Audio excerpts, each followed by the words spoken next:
नमस्कार, मराठी मंडळीवर तुमच्या सगळ्यांचं स्वागत आहे।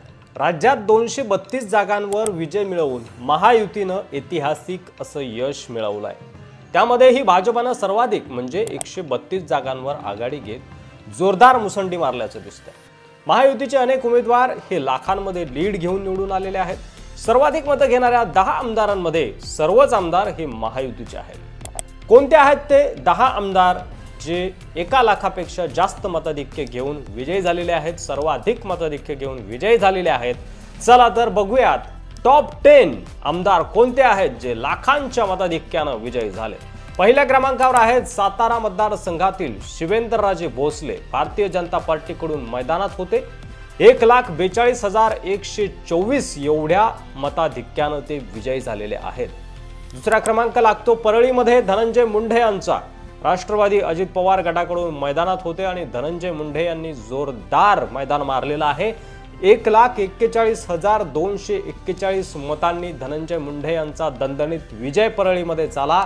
मराठा फॅक्टरचा काहीही परिणाम परळी विधानसभा मतदारसंघात बघायला मिळाला नाही। तिसऱ्या क्रमांकावर आहेत बागलाण विधानसभा मतदारसंघाचे दिलीप बोरसे, भारतीय जनता पार्टीचे उमेदवार। जवळपास 1,29,297 मतांनी त्यांनी आघाडी घेतली आहे, विजय मिळवलाय।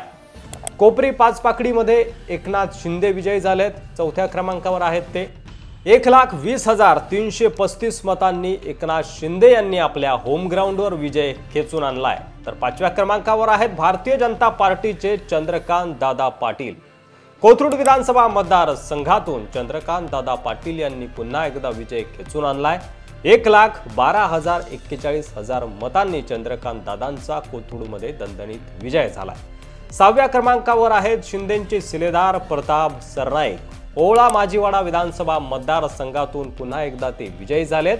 जवळपास 1,09,000 पेक्षा जास्त मतांनी प्रताप सरनाईक यांनी विजय खेचून आणलाय।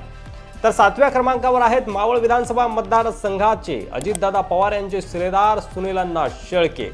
1,08,565 मतांनी सुनील शेळके यांचा दणदणीत विजय मावळमध्ये झालेला आहे। चिंचवड विधानसभा मतदारसंघामध्ये भारतीय जनता पार्टीचे उमेदवार यावेळी बदलले गेलेले होते।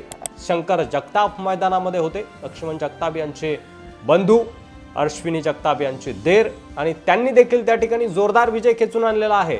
1,03,865 मतांनी चिंचवड विधानसभा मतदारसंघात त्यांनी दणदणीत विजय मिळवलेला आहे।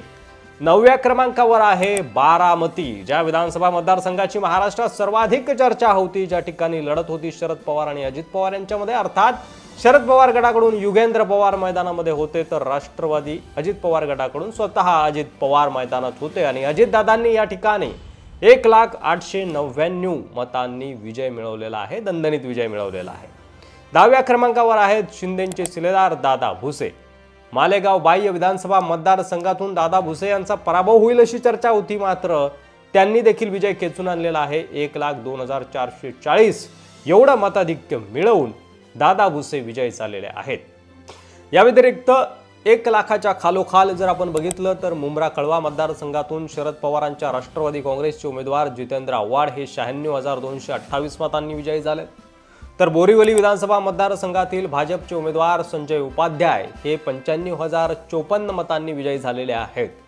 जर आपण महाराष्ट्राचं चित्र बघितलं तर ठाकरे गट आणि शरद पवारांच्या राष्ट्रवादीला मतदारांनी सपशेल नाकारल्याचं दिसतंय।